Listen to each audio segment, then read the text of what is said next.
Você ouve essa musiquinha, já sabe, é o Oestcast, o podcast da revista Oeste. Nosso convidado de hoje é o Milton Stigl, que é CEO da BBF. Exatamente. Brasil Biofuels. Isso. Meu nome é Dagomir Marquesi, meu apelido é Dago, pode inverter, não tem problema, mas minha identidade secreta é Mikhail Gorbachev. Você pode ver aqui pela... Certo? Eu estou aqui com Edilson Salgueiro, o homem escola de samba. Todas as escolas sou eu. Sempre me quebrando o galho e me ajudando aqui em momentos cruciais Vamos do nos programa. divertir mais uma vez. Milton, é um prazer estar com você aqui. Eu agradeço muito, agradecemos, né, muito a sua presença. E você é um cara que trabalha numa área revolucionária, né? Pelo que eu entendi. Eu sou um leigo no assunto, nós somos, né, meio... A gente procura entender uma... Mas eu queria que você explicasse para a gente, em termos bem leigos, assim, o que é a BBF, que é Brasil Biofuels. Exato. Bom, primeiramente, cumprimentando aqui a audiência e vocês, agradecendo o convite, a oportunidade de falar sobre o meu trabalho. A BBF foi uma empresa criada no ano de 2008, justamente para desenvolvimento da região amazônica.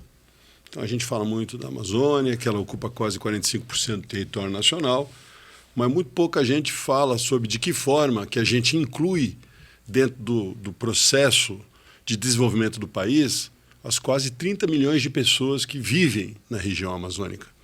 Então, a BBF trouxe essa alternativa. Então, a gente identificou uma possibilidade de substituir uma energia produzida no local através do óleo diesel, que são sistemas isolados, por um biocombustível que ajudaria a recompor a degradação da floresta já desmatada na composição de algo que não necessitaria impor ao Estado uma infraestrutura logística para que a produção da Amazônia alcançasse os centros consumidores. Ou seja, eu vou estar produzindo um óleo que vai ser consumido no local, sem necessidade de movimentar esse produto. Então, o grande desafio de projetos na Amazônia, se eu posso encerrar assim a minha introdução, é justamente isso. Você tem que criar um sistema virtuoso onde você possa gerar desenvolvimento local sem obrigar ao Estado a fazer investimentos bilionários para deslocar sua produção para os centros consumidores. Mas você tira o óleo a partir da palma. Exato. O que é palma? Aqui nós somos dois urbanos, aqui a gente não entende nada claro, palma a gente sabe que é uma planta, Como é que funciona esse processo? É através da semente? Como é que é isso? Eu vou explicar. A pergunta é muito oportuna porque há muita, realmente, confusão no sentido de como a palma ela se desenvolve e se ela é originária da região amazônica. A palma de óleo que nós estamos nos referindo é uma planta africana, ela não é uma palmácea nacional. Quais são as nacionais? Você tem a macaúba, você tem a andiroba, você tem o inajá, você tem o buriti, são diversas as palmáceas nacionais. Mas a palma africana, essa que nós plantamos hoje na BBF, ela é domesticada. O que significa isso? Hoje o homem já tem conhecimento para adensar e expandir essa cultura e conhecer as consequências desse adensamento. Então, a palma ela não pode ser mecanizada. Esse é um item relevante, ou seja, você não pode pegar uma grande área, como você faz com soja, como você faz com milho, como você faz com algodão, e colocar máquinas com GPS em grandes áreas, as máquinas praticamente vão sozinhas fazendo o trabalho, depois você faz pulverização de herbicida com aviões, ou seja, a mão de obra passou a ser acessória. No caso da palma, a mão de obra ela é mandatória. Então, quando você faz o cultivo da palma, você é obrigado a dar colocação para a sociedade local. Então, assim, não adianta você ir para uma região desenvolver a cultura da palma sem que você tenha disponibilidade de mão de obra disponível para aquela cultura. Perfeito. Aí você vai dizer assim, bom, Milton, mas aí tem um problema. Você está indo para uma região que praticamente não tem nada, você vai começar uma cultura manual, mas as pessoas não sabem tratar os tratos culturais, mas esse é um outro item que a palma também é muito, fácil de ser cultivado. Por quê? Você tem um período onde você compra uma semente, né? Essa semente ela vem com o pré-embrião, você coloca num pré-viveiro, fica 3 meses, todo manual, um saquinho onde você coloca aquela semente. Depois você passa ela para um viveiro, onde ela passa mais 9 meses, para depois ser levada ao campo. O que isso proporciona? Que você tem tempo de treinamento durante essas fases para você formar, por exemplo, a cultura quando ela alcança o plantio definitivo, que ela é levada ao campo. Todos os tratos culturais, eles são desenvolvidos junto com o desenvolvimento da planta. Ou seja, quando você tem que fazer a poda, quando você tem que fazer a adubação, você está acompanhando o crescimento da planta. Então, ela não te impõe uma obrigação de conhecimento anterior. É como se a planta ajudasse o homem a cuidar dela no dia a dia. E tem uma coisa interessante, ele falou agora de mão de obra. Então, que remete à ideia de emprego, geração de emprego, movimentação da economia local. Você tem ideia de quantos empregos diretos e indiretos que são gerados a partir desse trabalho de vocês ou não? Hoje nós temos quase 7 mil colaboradores diretos, são 18 mil indiretos. Mas com os projetos que nós temos contratados, eu posso afirmar para vocês que até 2027 seremos quase 20 mil funcionários dentro da BBF. Nossa. E com quase 100 mil indiretos. Que coisa, quase 100 mil indiretos. Impressionante, né? Porque a palma ela tem essa questão. Imaginem vocês uma usina de açúcar. Quando você planta a cana, se você não tiver uma indústria para extrair o caldo da cana, você não tem nem o álcool nem o açúcar. Ela não te dá nada. A palma é exatamente a mesma coisa. E esse prazo que ela tem, até de 4 anos, para começar a produzir os frutos, é justamente o tempo que você precisa quando o seu plantio já alcançou uma determinada área, e você construir uma indústria para que você possa extrair o óleo da mesma forma que uma usina de álcool, ela extrai o caldo da cana. Depois ele é fermentado e assim por diante, né? Então, quando você extrai o óleo da palma, ela te dá uma imensidão de bagaço.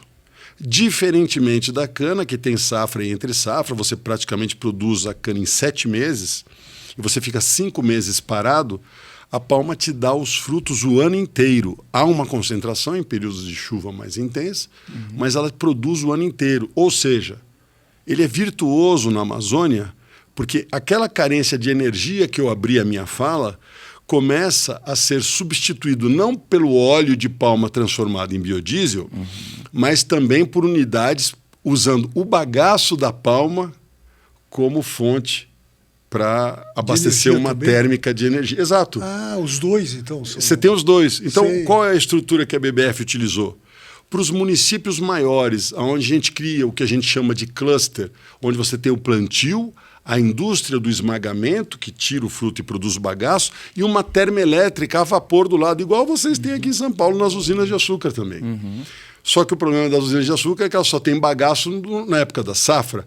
Como a palma dá o ano inteiro, para esses clusters nós produzimos energia através do vapor da biomassa, que é 100% renovável. Para os municípios menores, que são os ribeirinhos, que de pequenas comunidades, a gente transforma o óleo e faz o biodiesel substituir o diesel. E também escoando pelas calhas fluviais da Amazônia, que são as grandes rodovias que tem na Amazônia. Então vocês criam energia para as pequenas comunidades também. Exato. Então hoje, dentro da BBF, nós temos 40 térmicas, são 25 já em operação e outras 15 em construção. O que a gente faz? Exatamente esse modelo. Algumas, né, nós temos, são 6 a biomassa e as outras a base de óleo vegetal. Então isso é muito interessante. Impressionante. E como você disse na pergunta anterior que você prefere, não sei se foi esse o termo, mas você prefere que o Estado não entre, né, para não dar trabalho para o Estado, construir infraestrutura, te dar suporte. Como é que é a relação da BBF com o Estado? A BBF faz sozinha, não conta com o subsídio estatal? Como é que é essa relação?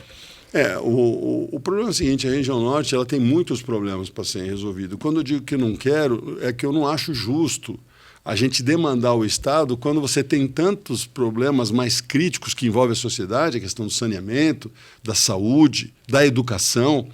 Então, eu acho que o empresário ele tem que ter essa consciência Então, o que a gente faz é o seguinte, a gente está ali para contribuir. Exatamente. Então, o que nós recuperamos de estradas, o que a gente ajuda na questão social, não só dando os empregos, mas infraestrutura. Agora mesmo, a gente lançou um programa com a Vivo, onde a gente está instalando pontos de 4G onde não tinha internet.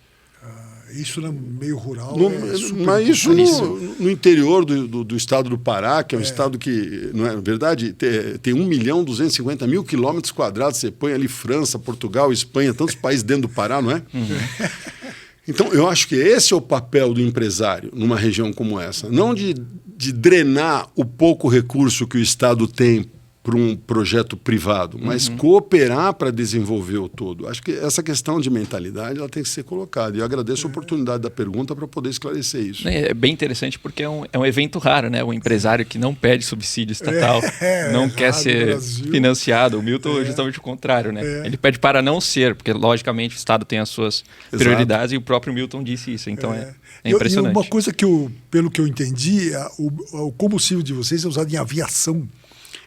Esse é um projeto novo. Mas já é usado ou ainda está sendo estudado? Não, ele está sendo construído. Construído, está sendo construído. Legal, tá. Então, esse projeto do diesel verde e do querosene de aviação sustentável é a nova demanda do mercado internacional para a gente descarbonizar, principalmente o setor aéreo, né, que hoje praticamente depende do petróleo como sua matriz de combustível. E tem uma questão que é muito interessante.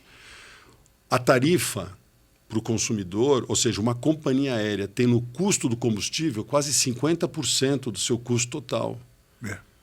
Então, se a gente consegue substituir o fóssil pelo renovável, oferecendo, isso eu posso dizer, só a BBF, no momento, tem para oferecer uma vantagem com o fóssil, isso é transformacional na indústria da aviação. Claro. E cairia para quanto esse custo? Você já tem isso? Eu só quero te dar o status quo do que é a situação do mundo hoje.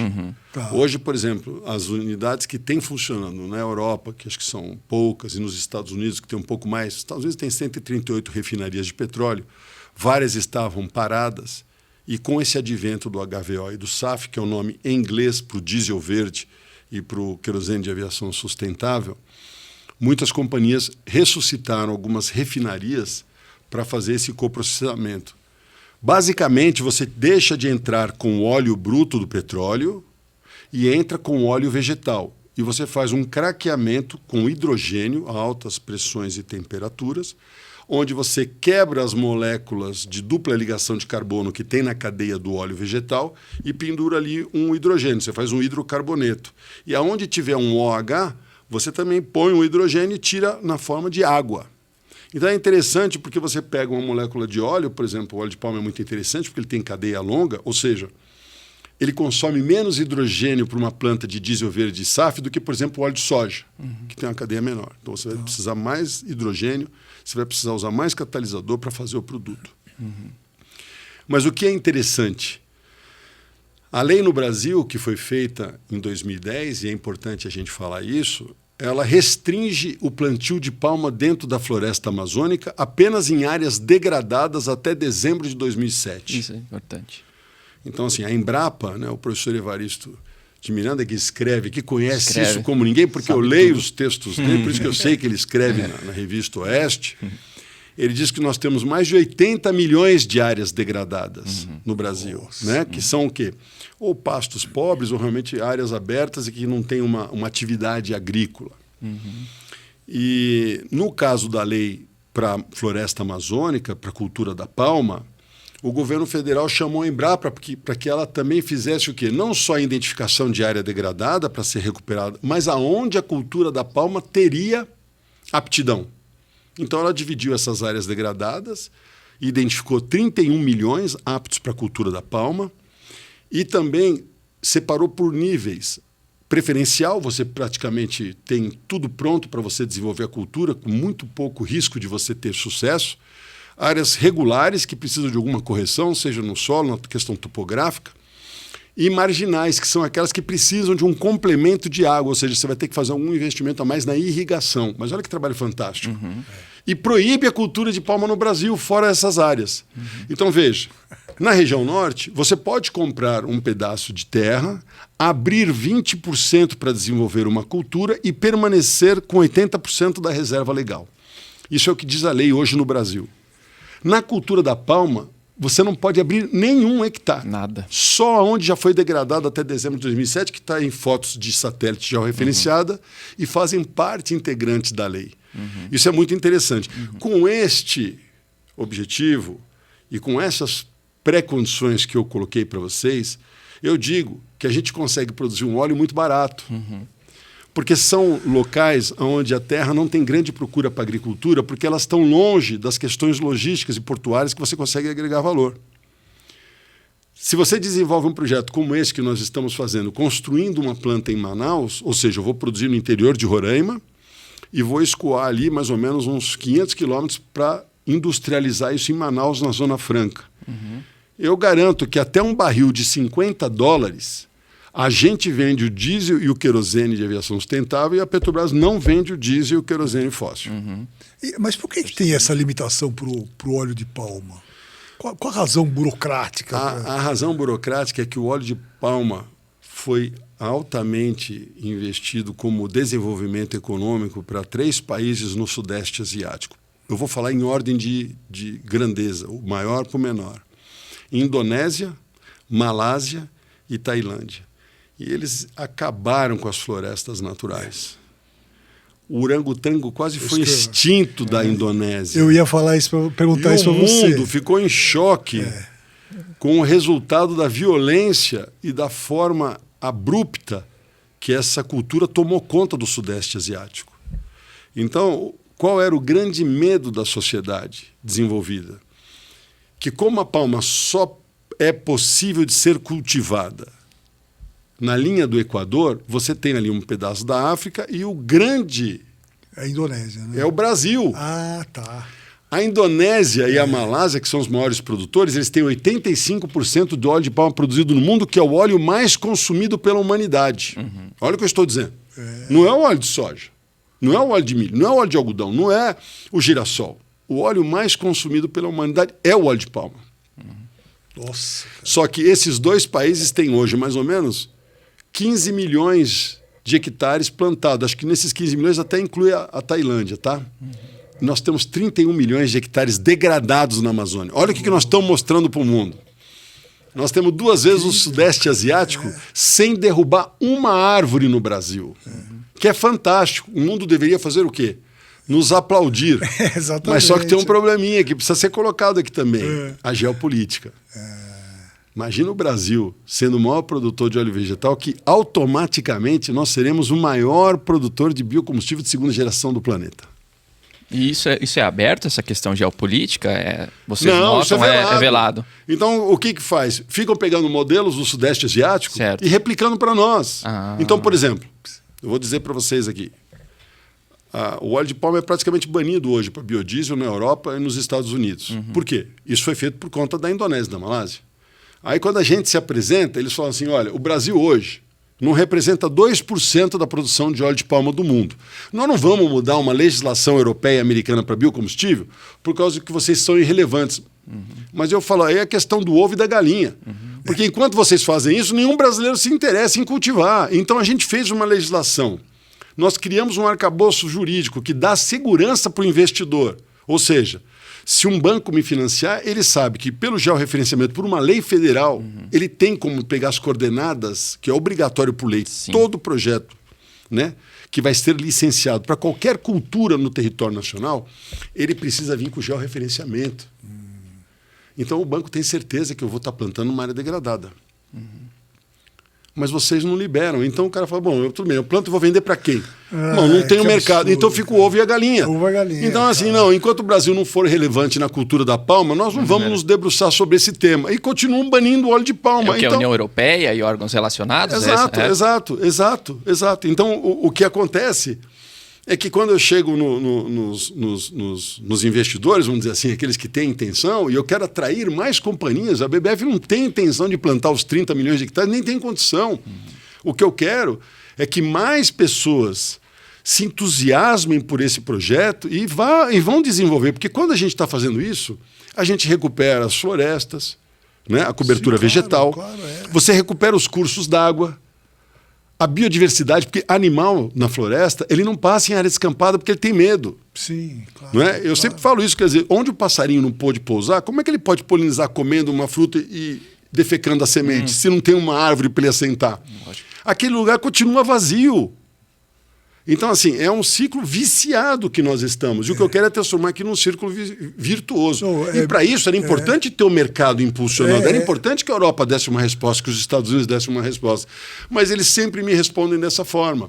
Olha, a gente acha o projeto bonito, mas a gente olhou aqui, o Brasil não significa nada. Vocês são importadores de óleo de palma. E é verdade.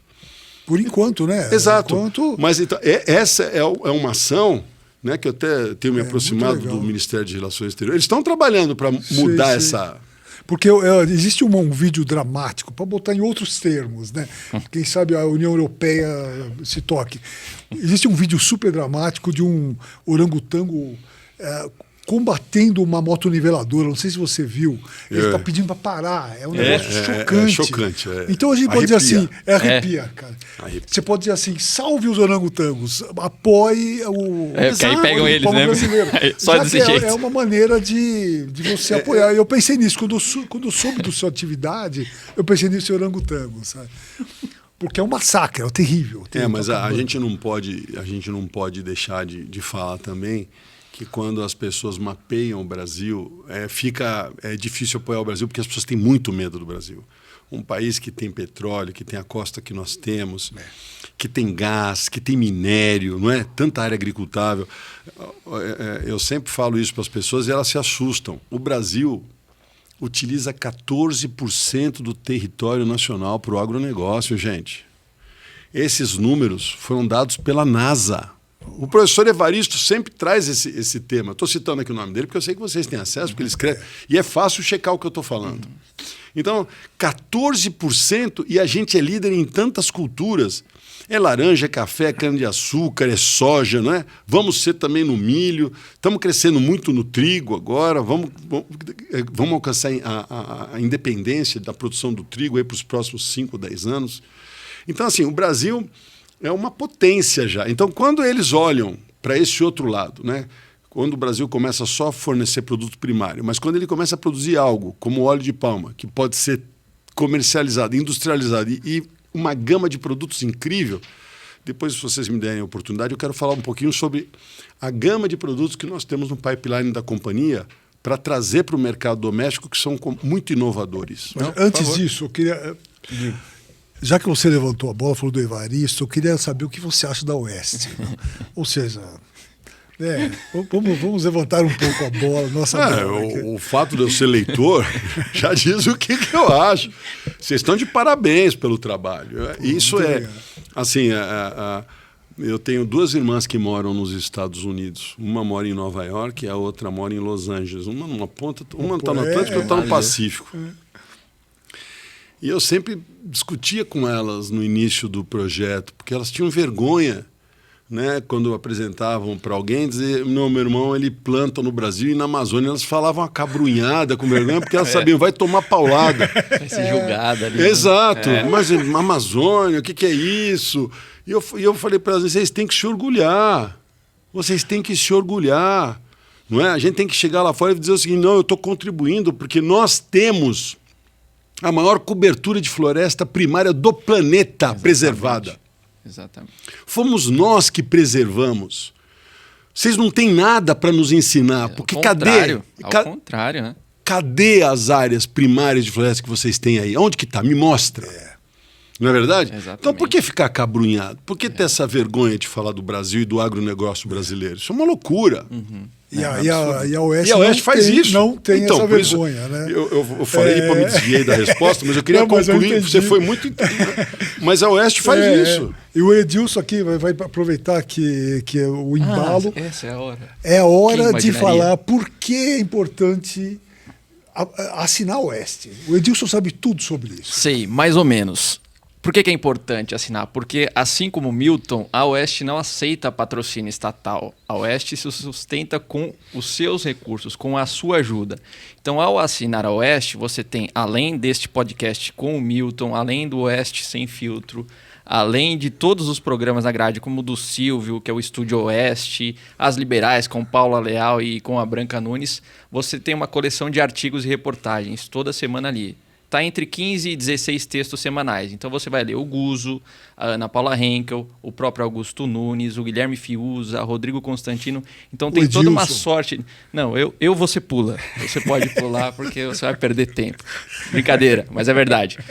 Então assine, a gente conta com o seu apoio, porque toda essa estrutura que vocês veem aqui, tudo montado, é com base no seu apoio. Então vocês não vão ver a gente com receio de falar bem sobre o agronegócio, que é a nossa locomotiva.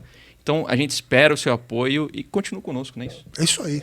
Vamos em frente? Assine Oeste. Assine, clique no sininho, ative as notificações e não perca nenhuma notícia com o Dagomir Marques. É isso aí. Quando eu ver aquela musiquinha, já sabe, Westcast. Exatamente. Certo? E, Milton, vamos falar dos produtos já. Eu queria só perguntar uma coisa. O fato de você ter tido 7 irmãos ajudou ou complicou a sua vida? Não, ajudou. Imagina, eu lembro que quando minha mãe fazia alguma coisa gostosa assim, se eu vacilasse, eu ficava sem nada. Né? Para usar o banheiro era uma guerra, porque se você tivesse horário e tivesse... Então, assim, isso tudo me preparou, porque eu já nasci no combate. Eu já nasci aprendendo a ter que me virar, né? Outra coisa que é muito importante, que eu recomendo sempre para os filhos mais novos, né? A gente é meio desavisado e fica sozinho com o pai e com a mãe. E aí começa, pega aquilo para mim, faz isso, faz aquilo outro. Fala, pelo amor de Deus, não pediu nada para ninguém. E os meus irmãos mais velhos já eram escolados. Eles já sempre saíam para um lado para o outro e nunca ficavam com meu pai e com a minha mãe. Mas, tirando brincadeiras à parte, é uma escola muito importante, porque... eu aprendi muito com os erros dos meus irmãos. Nós todos erramos, faz parte do caminhar da humanidade errar, né? Mas eu acho que você pode medir aquilo que a gente chama de inteligência quando você observa no outro e você se predispõe a evitar esses choques. Então eu comecei muito cedo a querer dar conta mesmo de encontrar a minha posição. Outro dia eu contei isso, a pessoa deu muita risada, porque eu falei, eu tenho uma irmã que hoje trabalha comigo, ela é engenheira, e ela foi fazer curso de aptidão. Ela não sabia o que ela queria ser, porque ela queria fazer uma coisa, mas na época só homem que fazia engenharia, né? Ela foi fazer engenharia civil. E minha mãe falou para ela, olha, você faz aí então esse tal de teste de aptidão, né? Aí depois que ela fez o teste de aptidão, que era pago, obviamente, que foi, a escola que indicou, né? Mas era uma coisa... E aí minha mãe falou, o que deu? Mãe, aqui deu para eu ser médica. Eu detesto isso. Eu falei, bom... Pede reembolso. Não, mas ó, foi muito interessante o que minha mãe falou. A minha mãe diz assim, ao homem é dado a faculdade, né, da escolha, né, da deliberação sobre qual caminho seguir, o que eu quero fazer. E todas as vezes que você pôr os seus ouvidos para o mundo exterior, o que você vai ouvir é isso que você recebeu, é ruído. Então você tem que tentar silenciar o mundo para poder ouvir a voz interior, que é a centelha da vida. Minha mãe dizia, quem dá essa centelha é Deus. Então você tem que estar antes preocupada com o que é que Deus, quando lhe deu a oportunidade da existência, está esperando de você. E o que você fez, filha, é exatamente o grande erro da maior parte da humanidade. A gente fica ouvindo o ruído do mundo, o que os outros pensam. Exatamente. Quando eu vi isso, eu não vou falar que é minha distância para minha irmã, porque depois ela vai ouvir esse podcast, ela vai me agredir. Mas ela é muito mais velha que eu, isso eu tenho que dizer. A gente corta, coloca um pi, né? A gente censura essa. E aí eu fiquei nesse negócio, né? Eu falei, mãe, eu preciso encontrar então o meu propósito, o que eu preciso fazer, o que é isso, o que é aquilo. E aí, mais uma lição. A lição de aprender a orar, né? Eu tinha lá meus 8, 9 anos de idade. Já estou entregando a idade da minha irmã, porque ela está prestando vestibular. E eu fui aprender a pedir a Deus que eu tivesse luz para enxergar. E eu digo para vocês com muita tranquilidade que quando as pessoas perguntam o que eu fiz quando eu saí de São Paulo, fui para Roraima, fundei uma empresa, não sou engenheiro agrônomo, não sou engenheiro civil, não sou economista, não sou engenheiro elétrico e nem químico. Como é que eu comecei uma empresa e consegui agregar dela todas essas áreas que eu acabei de citar que eu não tenho formação? E como é que eu consigo explicar ter tido sucesso se eu nunca tive um consultor, nunca tive alguém externo que me desse algum tipo de coaching para que eu pudesse alcançar? E faço uma última afirmação. Também não existe nenhuma empresa no Brasil e no mundo que haja da forma que nós estamos atuando. Ou seja, não é algo que eu pude copiar. A sua mãe falou outra frase que eu vi no livro, aquele de sucesso. Minha mãe era terrível, você viu, né? Cara, essa frase eu fiquei assim, eu falei, ela acertou em cheio, que 90% das pessoas não sabem porque acordam nem porque dormem. É uma coisa assim. Então, isso também é outra vantagem de ser filho mais novo, né? Porque também tem a ver com o que você quer ser, não é verdade? Absolutamente. Então, era sempre assim, né? Minha mãe é uma senhora que... Como é o nome dela? Dina, Dona Dina. Dona Dina, beijo acertou em cheio. Do SQS, somos seus fãs já. Ela está recebendo isso lá no céu. Ela diz... ela não está mais. Não, ela faleceu em 91. Eu perdi minha mãe com 25 anos. Estamos interligados. Com 25 anos eu perdi minha mãe. Olha como ela foi importante para mim, né?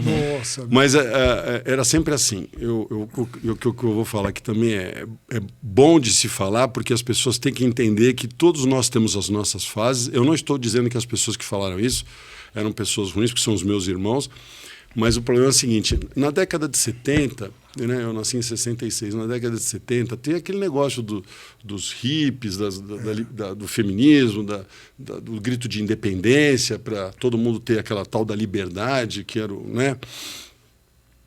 E minha mamãe é uma senhora que se casou lá com 17 para os 18 anos, começou a ter filho, teve 8 filhos, quer dizer, teve uma vida difícil, que era o quê? Cuidar de criança, lavar roupa, cozinhar, a vida de uma dona de casa. Então, o que eu vi é essa questão, né? Então, todas as vezes que minha mãe tinha alguma coisa para falar para os meus irmãos mais velhos, principalmente algumas das minhas irmãs que estavam querendo ser o quê? Ter diploma, conseguir um bom emprego, trabalhar em empresas internacionais. Interessante que essas duas irmãs minhas, que uma trabalha, você se aposentou, mas era da British Telecom, se aposentou como diretora, e a outra hoje também trabalha na diretoria da Mercedes-Benz, na Califórnia. Então, são pessoas muito bem-sucedidas. Mas o que eu quero trazer para vocês é isso. Então, assim, sempre que minha mãe tinha uma palavra, isso que eu registro, e que tinha grande entendimento, muitas vezes as pessoas, pela fase de vida que enfrentavam, diziam assim no seu íntimo, o que uma mulher que só ficou cuidando de criança a vida inteira, que nunca teve uma carteira de trabalho, que não conhece o mundo, o que ela pode me ajudar? Né? O que ela tem para me acrescentar? Eu digo para vocês o seguinte, hoje todas essas pessoas se arrependem de terem pensado isso porque reconhecem, né, o que a luz que você traz dentro de você, muitas vezes não é te dado por um título, por alguma coisa exterior, é na própria pessoa. E eu tive a virtude, assim, por ser pequeno, e não ter, talvez, a contaminação dessa poluição do mundo exterior, dessa pretensa liberdade, de ter prestado muita atenção nessas palavras que ela endereçava aos mais velhos, mas que tocavam o mais novo. Você entendeu? E uma vez eu perguntei para ela isso, que eu escrevi no filme, mas como que é isso? Não, filho, 90% é assim. Sai correndo de manhã, né? Porque é assim que elas viviam. Elas iam para a faculdade, depois iam para o estágio, depois iam para a academia, depois tinha que sair com o namorado, não sei o quê. Nunca tinha tempo para nada. Então eu não conseguia ler um bom livro, não conseguia fazer alguma coisa extra, né? E entrava naquela rotina da atividade que é o que consome. E hoje a gente está com o mundo nessa mesma situação. Mecanizado, né? E eu acho que... Tem rumo, né? É Exato. Isso que eu percebi eu acho que dentro disso que você trouxe, que é a frase da minha mãe, olha o contexto que ela criou dentro de mim. Porque, veja, eu fui o filho que escolhi não estudar. Eu não fiz faculdade. Você não fez faculdade? Não. Você entrou em várias e foi saindo, né? Porque na verdade eu entrava... Várias, não sei, umas 4 parece. Então, né? Porque eu fiz o primeiro ano, tinha 15 para 16 anos. Então eu era aquele cara que tinha o bedel que empurrava a gente para dentro da sala de aula e depois eu me vi num lugar que ninguém controlava se eu estava na escola ou se eu não estava na escola. Aí eu ia jogar futebol, ia pra cá, eu não ia pra faculdade. Tudo menos pra aula. Aí quando meu pai viu que eu não estudava, ele cortou, ele me emancipou lá e acabou. Agora você tá por sua conta. Você vai tocar a vida com aquilo que você conseguir amealhar. Eu sou entusiasta do autodidatismo, sabe? Eu acho que cada um, né? Eu sempre falo aqui. Por si só, eu acho que não, tem que fazer a faculdade, fazer pós-graduação. Mas não corta esse pedaço aí, porque eu tenho 2 filhos e os caras não menos podem... os filhos do Milton. Vamos ser bons alunos direitinho. Exato. Tira boa nota. Exato. Né?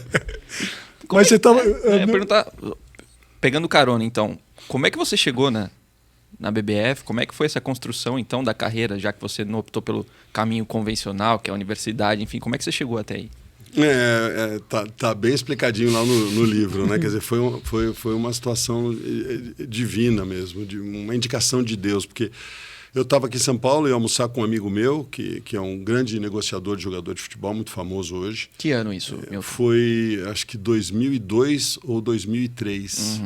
O senhor pode dizer que jogador? Não, ele negociava jogadores, até hoje ele é muito famoso, é empresário de jogador de futebol. E aí ele falou, vai ter um almoço hoje no Hotel Cadoro que o governador está convidando porque ele quer falar sobre o estado de Roraima. Vamos lá? Eu falei, vamos. Eu tinha marcado de almoçar com ele, nós fomos. E eu achei interessante a exposição do governador. O governador, na época, chamava-se Neudo Campos. E aí ele disponibilizou passagem para quem quisesse ir em loco conhecer Roraima. E nós fomos. Eu achei bacana. Eu falei, não tenho ideia. É o extremo norte do Brasil, é o último estado, fronteira com Venezuela e Guiana, né? Bonito de... Cabeça do cachorro, né? Não tem isso daí? A cabeça do cachorro é no Amazonas. No Amazonas também é um mesmo. extremo mesmo. E aí nós fomos. E aí é uma história linda, porque quando eu vi aquele mundaréu de coisa, né? E o governo brasileiro, na década de 70, criou um assentamento para ocupar Roraima por conta de uma disputa territorial entre a Venezuela e a Guiana, que chama-se Área de Esequibo, que até hoje a Venezuela não reconhece o território da Guiana. Ah, é? E ameaça de vez em quando. Exato. Eles queriam descer Roraima para resolver esse problema. Acho que era a OEA na época, eu não me lembro quem que estava negociando. E aí os militares e fizeram o maior assentamento. Hoje é o segundo maior assentamento do Brasil, está naquele PA-Anauá, que é Projeto de Assentamento do Anauá. E colocou quase 10 mil famílias lá na década de 70. E o que acontece é que essas famílias foram sobrevivendo ali, foram consumindo a madeira porque era a única forma de você cozinhar, de você sobreviver, e abriu uma grande área lá em Roraima que está dentro desse zoneamento, que foram áreas degradadas antes de 2007. E não tem energia, porque Roraima ainda é um estado que até hoje está desconectado do sistema interligado nacional. É uma briga grande para passar naquela tribo, a Emília Troari, né, para conectar Boa Vista a Manaus. Então eu falei, puxa, a gente vai fazer o projeto aqui, produz a palma aqui, transforma em biocombustível e consome como energia aqui, porque não temos energia. E o projeto foi muito bem sucedido. Hoje nós somos o maior empregador depois do Estado, no estado de Roraima, porque lá é um estado do tamanho do estado de São Paulo e você tem 600 mil habitantes. 80% é de funcionário público. Pouco povoado. Que você tem lá esfera federal, estadual e municipal. Passa mais gente aqui na Avenida Paulista por dia do que os habitantes de Roraima, se vocês pensarem bem. Né? É verdade. Então, com esse projeto hoje, você vê os municípios onde a BBF atua, é inacreditável o que era e o que é. Então, a gente pode muito, desde que a gente realmente arregace as mangas e se dedique a pôr em ação, não é? Então, foi uma história que eu não sei explicar para você, com todas as letras, como aconteceu, mas eu sei que aconteceu, né? Porque eu sou uma pessoa real e estou lá. E foi assim que foi. Na prática, Na né? prática, né? E a gente está conseguindo espalhar isso por todos os 5 estados onde a gente atua. Quais são os... Então, estamos em Rondônia, a gente tem 12 termoelétricas em Rondônia, uma planta de biodiesel, e estamos desenvolvendo agora uma planta de etanol de milho em Vilhena, Rondônia. Temos no Acre 4 também termoelétricas que funcionam a biocombustível.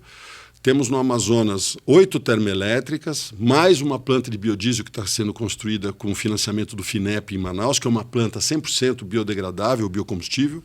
O biodiesel é produzido no Brasil em quase na totalidade com o metanol, que é um álcool do petróleo, e mais um catalisador que também é fóssil. Então, toda a planta de biodiesel no Brasil então, é um combustível que usa o renovável, que é o óleo vegetal ou a gordura, mas também usa um pedacinho de fóssil, que é o metanol, junto com o... E essa planta de Manaus é uma planta que nós desenvolvemos um processo, patenteamos com subvenção do FINEP e estamos construindo agora a planta para ser um biodiesel 100% biodegradável, renovável mesmo no todo. Fora esse projeto da HVA e SAF, que é o querosene de aviação sustentável, que também vai ficar em Manaus, que está no Amazonas. Aí nós temos no estado do Pará os 4 polos, as 2 esmagadoras de palma, mais as 2 termoelétricas que nós estamos viabilizando agora, justamente com aquele processo que eu expliquei do bagaço da palma. E em Roraima, com esse grande plantio, mais as 2 termoelétricas, uma em Boa Vista, outra ali no sul, que é esse cluster. E na de Boa Vista, nós estamos fazendo a primeira planta de etanol de milho do estado de Roraima também. Nossa. Só um adendo, Dago. A OEA é a Organização dos Estados Americanos. Né? Então, essa organização é equivalente à ONU, mais ou menos, das Américas. Mas isso era na década de 70. Então, isso. Foi a OEA que mediou esse conflito ali temporário entre Venezuela e Guiana. E Guiana, isso, que estava querendo descer para o Brasil. E aí os militares resolveram povoar aquela região para não... Para evitar o vácuo lá. Exato. Não, perfeito. E você falou, longo parênteses que a gente deu, você falou, vou falar dos nossos produtos. Eu falei, não, um momentinho só, nós estamos aqui depois. Só um segundo. Só um segundo. Eu queria que você retomasse isso. Então, quando a gente começou atrás a montar um portfólio dentro da companhia daquilo que a gente podia agregar valor para a palma, a gente sabia que transformar um alimento, um óleo nobre como palma em combustível não era a melhor alternativa, mas eu precisava dos contratos de longo prazo no setor elétrico para ter um instrumento de financiabilidade. O agronegócio ele praticamente funciona da seguinte forma: você tem uma fazenda, essa fazenda tem um valor, você dá parte dessa fazenda ou a matrícula dela como garantia para um banco, ele financia a safra. Então você tem uma garantia real para dar para o órgão, para a instituição financeira. Quando você está numa região assim, inóspita, que não tem nenhuma cultura, o banco se vê num problema. Ele diz assim, puxa, mas se eu pegar essa garantia, primeiro que eu não vou ter para quem vender. Então é mais fácil você não me pagar porque eu vou ter que acabar vendendo isso para você mesmo. Sim. Não é?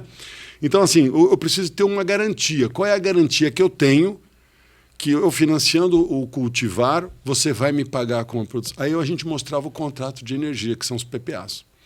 O setor elétrico brasileiro é muito bem regulado. Ele tem uma agência robusta, que é a ANEEL, e os bancos gostam de trabalhar com os contratos de energia que são homologados pela agência. Uhum. Então, o que a gente fez lá atrás foi trazer o sistema isolado que estava fora do arcabouço jurídico da ANEEL para dentro da regulação da agência. Uhum. Então, isso foi fantástico. Aí a ANEEL provocou os leilões e a BBF começou a vencer os leilões dentro desse modelo que eu expliquei, que é transformar o óleo em biocombustível e ter os grupos geradores e também a biomassa. Mas a gente sabia que isso era só o início para estimular o desenvolvimento da cultura para uma empresa que não tinha geração de caixa e que não tinha instrumentos de financiabilidade até que a gente construiu esse modelo. Perfeito.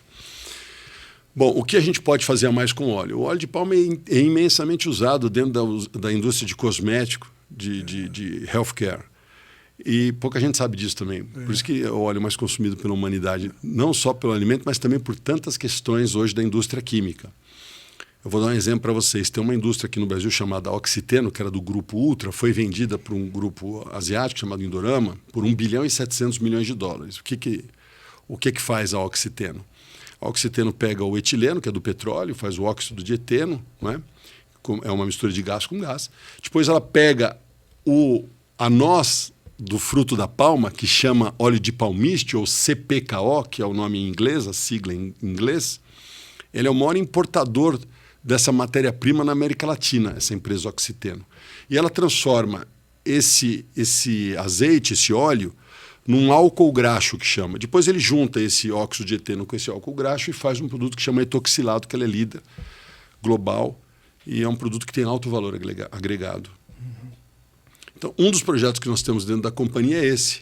Mas para você, né, veja, quando você produz o óleo de palma, ou a parte do mesocarpo, que é a parte externa do fruto, você tem um volume bom. Né? A palma produz quase 10 vezes mais óleo por hectare do que a soja, por exemplo, que é a segunda cultura. Isso é muito interessante. Só que esse palmistezinho, essa noz de dentro, é menos de 10% do todo aqui. Então, o volume é bem reduzido. Sim. Então, para você ter volume para fazer essa oleoquímica, que é assim que chama, você tem que ter um cultivar muito robusto, muito grande. Porque senão você nunca vai ser autossuficiente para essa matéria-prima que está aqui dentro. Com todos esses projetos que nós estamos fazendo, onde a gente consegue agregar valor na parte de fora, está nos sobrando essa parte de dentro para a gente poder fazer diversos produtos. Então, produtos de bloqueador de sol, os protetores solares, sim, condicionadores de cabelo, cremes dermatológicos para o rosto. Todos usam diversos produtos que são oriundos ou têm parte dessa noz, do palmiste, desse nobre óleo que tem dentro da palma. E hoje nós já temos dentro da companhia 13 patentes registradas e mais 14 para serem registradas o ano que vem. Hoje a gente tem, dentro da BBF, quase 100 engenheiros trabalhando nessa parte de agregar valor nos produtos que a gente produz. Então, veja, comparando com aquilo que eu expliquei, o projeto nosso hoje é produzindo o etanol de milho lá em Roraima, a gente desidrata esse etanol, que são 2 moléculas de carbono, exatamente como o etileno, que o eteno, e a gente tira esse OH com o hidrogênio fazendo H2O, ele fica de novo um gás. Sim. Esse gás, ele é oriundo do etanol, ele é vegetal, ele é renovável, ele não é fóssil, como a nafta é do petróleo, certo? Sim. Da onde você tira o etileno. Depois a gente faz todo o resto, que ela importa esse óleo de palmiste, com o nosso próprio palmiste. A gente faz todo o álcool graxo e a gente vai criar o etoxilado verde. Isso é um projeto para 2025, onde a BBF vai estar apresentando para o mundo a primeira alternativa para o fóssil 100% renovável, dentro da Amazônia, né? O que é mais bonito. Nossa. Mas, e esse etoxileno? Etoxilado. Entende? Mas qual é o objetivo dele? Ele vai ser usa nos condicionadores, em shampoos. Não, vai ser healthcare, uso cosmético, tá. Isso, exato. Será usado. Será usado. Ah, tá. Hoje ele só existe dessa forma sintética. Parte é renovável, parte é fóssil. Isso não explica, em parte, aquela história que a gente falou anteriormente de boicote da União Europeia, etc., porque é a possibilidade do Brasil gerar mais bens e serviços a partir de matéria-prima, né? Exato. A gente compete com as potências. É complexo isso que você está colocando, porque você não sabe até onde vai a cabeça de quem está me olhando de fora. Fala, melhor não deixar esse cara decolar, porque se ele começou a fazer, tipo, como é que você segura? E não tem nada que, por exemplo... É o quê? O governo que pode fazer alguma coisa? São os empresários do setor? Como é que a gente consegue inverter esse quadro e aí se posicionar até de maneira soberana mesmo, nacionalmente, e se colocar diante desses... A gente tem alguns governadores atuantes que estão vendendo isso, né? Por exemplo, o próprio governador do Pará, Helder, quando esteve na COP27, ele colocou essas questões, que a gente pode sim. A Amazônia não é só para ficar num porta-retrato. Ela tem riquezas que podem contribuir e conviver com o homem de maneira harmônica, não é? E útil. Então, a gente tem nessas pessoas públicas, mas é importante que a gente coloque isso de uma forma mais pragmática nos discursos que a gente faz no exterior. Mas o que eu vejo de alguns empresários? Todos temem falar de Amazônia quando saem do Brasil. Eles ficam com um receio, olha, esse assunto para mim não posso, esse aqui não dá, olha, esse tema que eu preferia que você tirasse, não me pergunta sobre a Amazônia, não quero tocar nesse ponto. Isso cria realmente resistência e dificuldade para que a gente possa ir adiante. Impressionante. Pode ser uma tragédia, né? Você não poder falar por causa de toda essa pressão que existe. Exato. Ideológica, né? Diplomática, política. Claro, e de pessoas que não entendem da Amazônia, né? Teve um senhor que eu vi falar em Manaus, que era um pesquisador inglês, que eu esqueci o nome dele, mas ele foi muito contundente. Ele falou assim, o problema dos meus companheiros, né, de fora, que criticam a Amazônia, é que eles não quiseram se dar o mesmo trabalho que eu, né? Que eu vim e fiquei 30 anos na Amazônia para poder conhecer 1% do que é a Amazônia. E ele falava das riquezas, ele tinha essa visão mais assim como a nossa, de que há sim a possibilidade de convivermos com a Amazônia, usufruirmos do bem, não é? Porque é uma questão interessantíssima e filosófica. O bem só é verdadeiramente... aquilo que é bom só é verdadeiramente bom se o bem se irradia. Vocês estão entendendo o que eu estou dizendo? Sim. Isso não sou eu que estou dizendo, isso é um princípio filosófico, eu não sei quem é a origem, se é Sócrates, quem é que coloca, mas eu achei fantástico, ele está dizendo assim, olha, uma coisa só pode ser verdadeiramente boa se aquilo se irradia. Claro. Porque como é que eu sei que uma coisa é boa? Como é que você sabe que uma coisa é boa? Não tem efeito colateral. Quando você olha para o sol, você fala, olha que beleza o sol. Sem o sol não tinha fotossíntese, não tinha energia, não tinha o calor. Não é verdade? Olha quanta coisa. Então o sol irradia o bem. Agora, a floresta é boa, mas eu não posso receber nada de bom dela. Ou seja, as ações são todas maléficas. Bom, então será que ela é boa mesmo?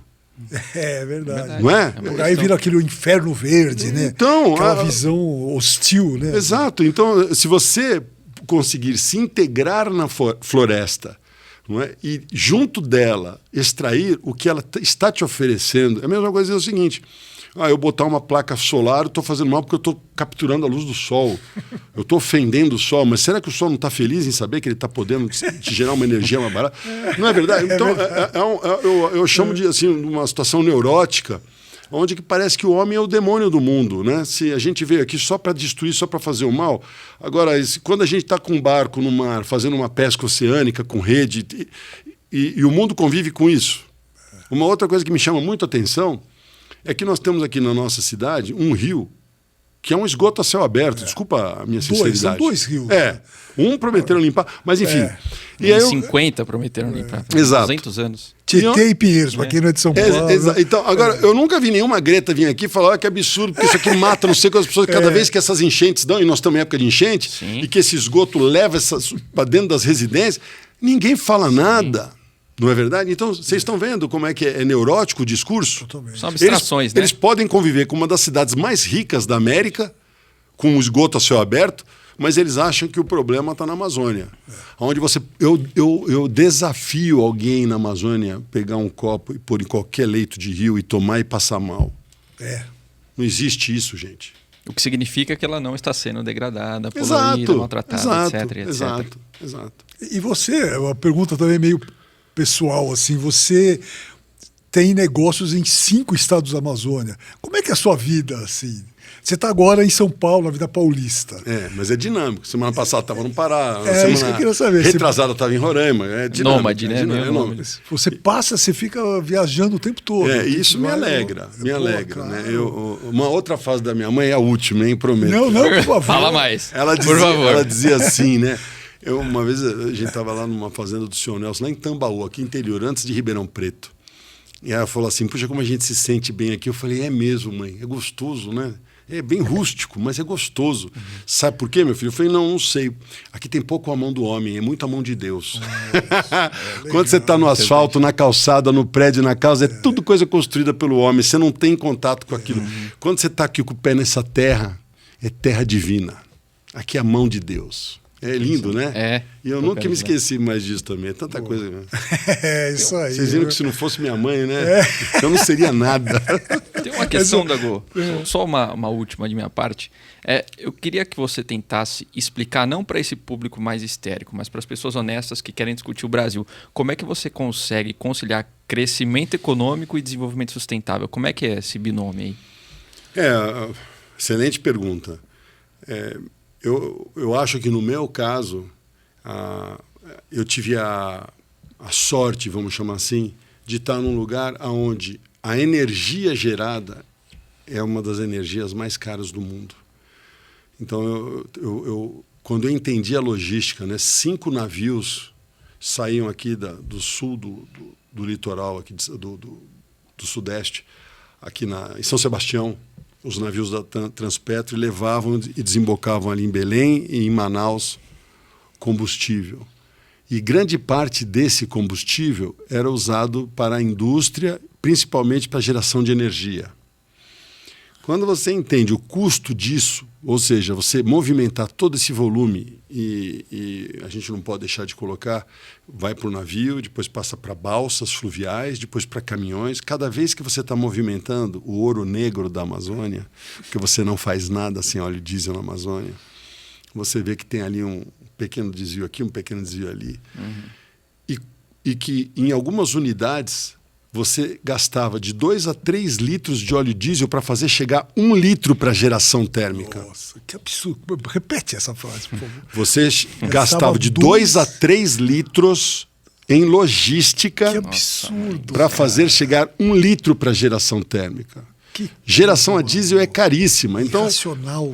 no meu caso, eu estou sendo muito honesto aqui, tá? Porque não há milagre. O que eu fiz foi o seguinte, eu peguei todo esse custo logístico, esse desvio de óleo diesel, e as tarifas que ficavam exorbitantes.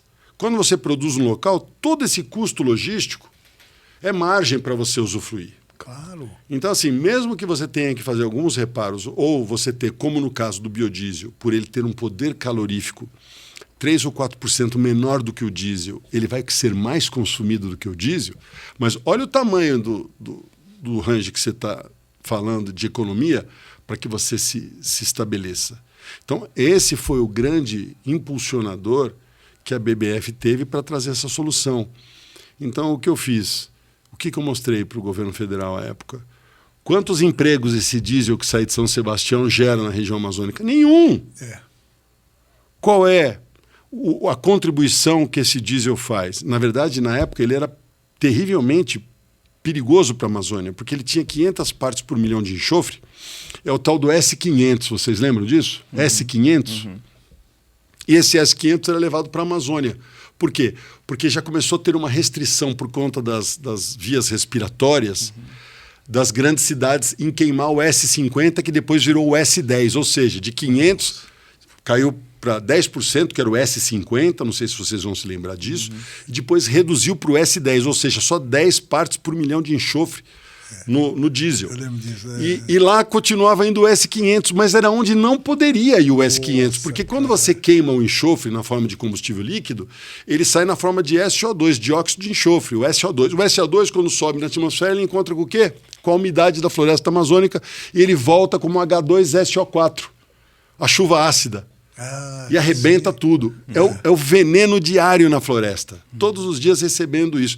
Então, o que a gente fez foi mostrar todas as vantagens que nós estávamos trazendo para o povo, para a sociedade brasileira em substituir o diesel pelo biodiesel. Ou seja, vamos plantar no local, vamos desenvolver a economia local, vamos ser ambientalmente amigáveis, não é?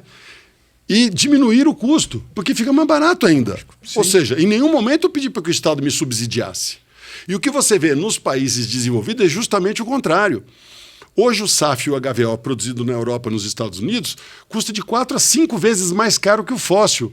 Ou seja, você está imputando ao cidadão americano e europeu que ele tem um custo muito maior para querer o quê? Descarbonizar o planeta. Agora, é justo fazer isso com um povo que não tem nada, como brasileiro? Nos falta praticamente tudo. Como é que eu posso pedir para o governo me subsidiar para fazer o SAF e o HVO? Olhando e vendo as casas sem saneamento básico, sem escolas, sem segurança, sem nenhuma estrutura, sem rodovia, sem portos. Não faz sentido. Então, assim, eu achei que, no meu caso, tá, eu consigo te explicar. E o mais importante é que cada empresário tem que ter essa responsabilidade dele buscar essa alternativa, onde ele consiga agregar, de alguma forma, o meio ambiente, a sociedade, a economia local, para colocar todo mundo numa condição de desenvolvimento e de progresso. Perfeito. Ô Milton, estamos chegando ao final agora e Milton Stigl é CEO da BBF, que é uma empresa que nesse hora aqui me deu orgulho de ser brasileiro. Certo? Exatamente. Obrigado, gente. Sem dúvida, a gente aprende um monte de coisa que não sabia, fala, meu biodiesel, não sei o quê, né? Meu combustível. E você sai, eu saí daqui aprendendo coisas novas. E orgulhoso, cara. Muito obrigado. Muito obrigado pela sua presença, obrigado pela presença da sua mãe, presença espiritual. Como é que ela é? Dona Dina. Dona Dina, onde ela está estiver. Aqui, ó. As melhores frases, Dona Porque Dina. Grandes frases, exatamente. E muito obrigado, viu, Milton, por você ter aparecido aqui. E obrigado ao Edilson também. Eu agradeço mais uma vez.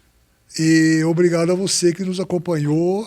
E toda quarta-feira, ouviu a musiquinha, o SQS, tá bom? Até a próxima e obrigado.